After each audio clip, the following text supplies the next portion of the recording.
Bonjour à tous, merci de votre présence, bienvenue à tous. On va commencer. N'hésitez pas à entrer, soyez pas timide, entrez au plus près même de l'estrade. Alors, un petit mot pour commencer. Je vais commencer par rappeler les prochains événements du pôle.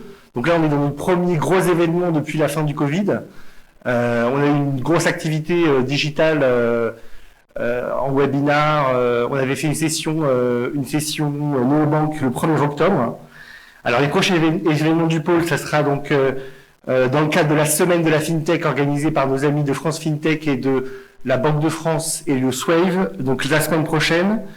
Nous, on s'occupe de la partie FinTech et région le vendredi 15 octobre. FinTech et région. Donc il y aura 8 écosystèmes qui seront représentés. Évidemment, je vais en oublier. Il y aura Nantes, La Rochelle, Niort, Grenoble, Nice. J'en oublie, je suis désolé. Donc Paris. Donc n'hésitez pas, ça sera en digital. N'hésitez pas à vous inscrire. Il y aura Brest. Pour assister au travail des FinTech et des banques dans le cadre de l'open banking, on va en parler dans 2 minutes. Donc très actif en région. On aura aussi le 15 octobre présence forte du Finance Innovation au PSG Talent, donc le salon, le plus grand salon de recrutement de docteurs et de data scientists en France et en Europe. Donc il nous reste encore 2 stands, on a 40% de réduction sur les stands, donc n'hésitez pas à contacter Clément ou moi si vous voulez un de ces 2 stands restants. Ensuite, on aura le 16 novembre et le 17 novembre In-Sur-Day. Le 16 novembre, ça sera une journée un peu de ce type avec des tables rondes et des stands. Et le 17 novembre, ça sera une journée de speed meeting en one-to-one. Ouvert le 16 et uniquement pour du pôle le 17 dans le cadre de l'In-Sur-Day sur l'assurance. Et enfin, normalement, on fera le FinOm le 8 décembre, donc notre rencontre semestrielle, qui sera sur des thèmes divers. Le programme n'est pas encore fixé. Alors, un petit mot aujourd'hui sur le NeoDay.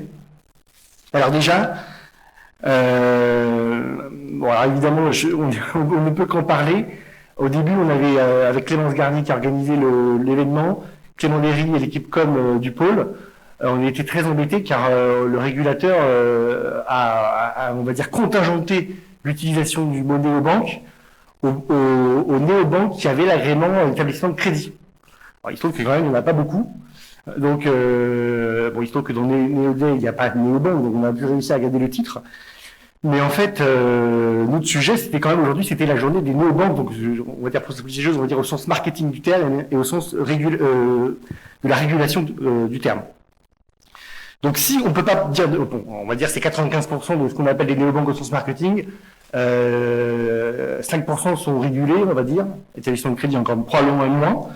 Et les néobanques en source marketing. Donc, est-ce qu'on allait appeler la journée des établissements de crédit, des établissements de monnaie électronique, des établissements de paiement innovants. Bon, c'est pas très sexy de dire ça. Dans la techno, on n'est pas toujours dans les trucs très sexy, mais bon, quand même. Alors après, on peut dire que c'est la journée aussi, c'est des établissements de paiement et de monnaie électronique innovants. Donc, pourquoi ils sont innovants? Parce qu'ils sont dans le cadre du big data, dans le cadre de l'open banking. Mais alors cette fois, c'est pas le régulateur qui calme notre enthousiasme, mais c'est Nicolas Terry, le président du Crédit Mutuel, qui est président de l'AFBF depuis 1 an et donc on a eu beaucoup d'emails et de téléphones à ce sujet, qui dit à ne pas croire en la possibilité pour les acteurs non bancaires d'accéder aux données clients des banques pour créer de nouveaux services. Donc c'est exactement ce qu'on fait toute la journée depuis longtemps. Donc moi je suis arrivé au pôle en 2010, un des premiers projets que j'ai vu passer en comité d'évaluation, c'était Bankin. Donc c'est quand même un peu, on va dire, double bind. Donc on va pas rentrer dans des polémiques. Ce qu'on veut dire, c'est que cette journée, c'est la journée des acteurs qui travaillent, donc des acteurs qui sont souvent non bancaires, donc dans la tech. Les fintech, elles n'ont pas l'établissement de crédit comme agrément, mais elles ont des établissements de paiement, des établissements de monnaie électronique. Ces secteurs sont le plus souvent technologiques, qui travaillent avec les banques en ligne, les banques digitales, je ne sais pas comment on les appeler, les banques classiques, donc les établissements de paiement, les établissements de monnaie électronique, pour proposer des solutions innovantes. Donc ça va être la journée de ces acteurs-là. Et ce travail commun, malgré les croyances, on va pas rentrer dans des débats métaphysiques sur est-ce qu'on doit croire à ce qui existe, passe souvent par les open API et l'open banking. C'est un travail commun d'écosystème qui existe avant la mode de la fintech. D'accord, les levées de fonds fintech, elles ont émergé à partir de fin 2014-2015. Il y a une accélération qui est très liée en fait au quantitative easing, au taux zéro. Donc les investisseurs ont besoin de trouver de la rentabilité et ils vont dans le private equity. Donc en réalité, le phénomène, il va au-delà de la mode fintech, ce phénomène d'open banking, et il va continuer après justement cette mode. Donc un jour, les taux vont finir par remonter et donc les levées de fonds diminueront. Ça sera automatique, c'est de la macroéconomie. Et donc, on aura une diminution des levées de fonds et il y aura toujours ce phénomène de travail en écosystème. Donc, il ne faut pas se laisser influencer par les modes et voir. Donc, la mode là aujourd'hui, c'est de dire que la régulation doit être plus forte parce qu'il y a eu la cybersécurité, qu'il y a eu le Covid. Donc, il y a de plus en plus d'attaques cybersécurité. Donc, il y a on va dire, il y a une mode de dire il faut faire attention à la réglementation. Donc, bien sûr, on fait attention à la réglementation, mais le phénomène principal, c'est un phénomène de fond qui se font sur trois axes. Déjà, la technologie, c'est le cloud qui permet à tous ces nouveaux entrants d'entrer sur le marché. Avant de rentrer sur le marché de la banque, il fallait être la BNP, le Crédit Mutuel, le Crédit Agricole, il fallait d'énormes capitaux pour avoir des systèmes d'information très coûteux. Aujourd'hui, avec le cloud, vous louez une partie d'Amazon Cloud, de OVH ou de n'importe quel cloud, et vous pouvez rentrer sur le marché. Donc, c'est la technologie qui permet d'entrer sur le marché. Ensuite, vous avez des nouvelles habitudes de consommation. Nicolas Terry dit que les clients sont attachés à l'intimité de leurs données, à la confidentialité de leurs données. On va en parler. Mais vous avez des nouvelles habitudes de consommation. Vous avez des jeunes, je dis souvent dans les conférences que l'innovation, elle s'impose pas au bout d'un an, elle s'impose en une génération. Et même souvent, une génération, c'est 20-25 ans. Et même souvent, c'est plus long en réalité. Pourquoi? Parce que vous avez les anciens acteurs qui sortent du marché, ou qui meurent tout simplement, et les nouveaux qui arrivent. Et les nouveaux, ils n'ont pas la même pensée, la même mentalité que les anciens. Et donc, ces nouvelles habitudes de consommation, elles sont dans l'interopérabilité, elles sont dans l'open API, elles sont dans les nouveaux services. Donc, on ferait de la sociologie démographie des utilisateurs des services innovants. On verrait qu'il y a une forte utilisation, beaucoup d'utilisateurs parmi les jeunes. Donc ça, c'est deux phénomènes importants, nouvelles modes de consommation et technologie. Et la réglementation, elle suit ces deux phénomènes. Donc la DSP2, elle est venue en 2018, elle est venue après, pour valider ces éléments-là. Après, on peut dire que la DSP2 est absurde, etc. Ça, on peut le penser, il n'y a pas de problème. Mais dans les faits, elle valide quelque chose qui existe. Donc, de notre point de vue, ce que dit Nicolas Terry, c'est le choix de l'internalisation. Donc c'est un choix industriel, non contestable, stratégique, et il n'y a pas de problème.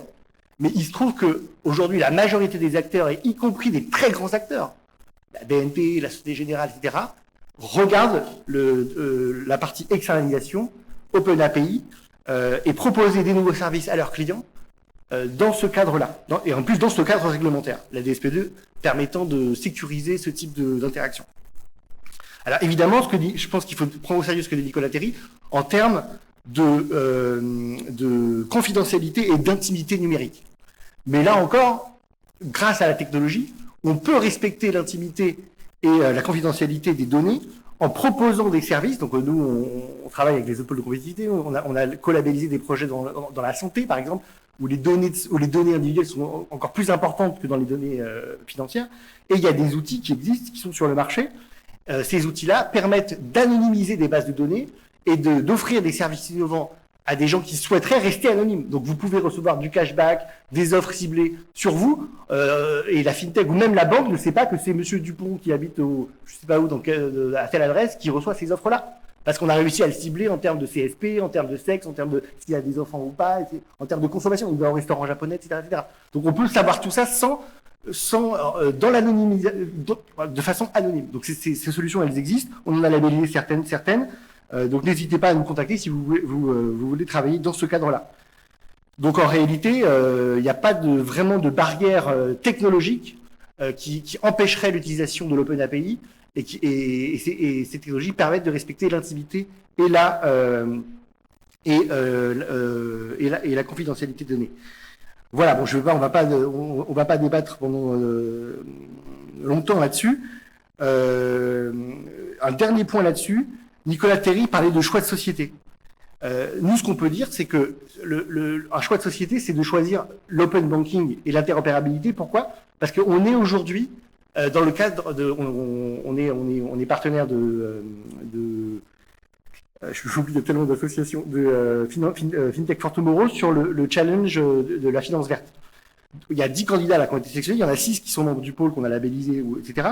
Et dans ces 6-là, on est dans l'extra-financier. L'extra-financier, c'est la demande des professions financières de transparence, demande aux industriels et aux entreprises d'être transparents. Transparents sur leur personnel, transparents sur leurs clients, sur leurs fournisseurs, etc.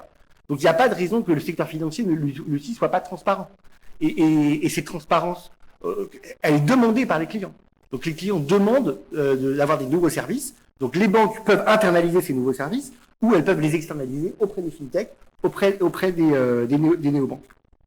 Donc pour nous, c'est pas le choix entre la marchandisation de la donnée ou l'intimité et les données dans le coffre-fort, mais plutôt le choix de la transparence sous contrôle des consommateurs qui décident en conscience s'ils veulent ou pas ouvrir ou non leurs données. C'est pas aux banques de choisir pour les consommateurs, c'est aux consommateurs de décider. Voilà, donc on va maintenant laisser la parole à Eric Lassus, le patron de Trésor, donc qui est à mon avis un bon exemple de travail collaboratif entre les banques et les fintechs.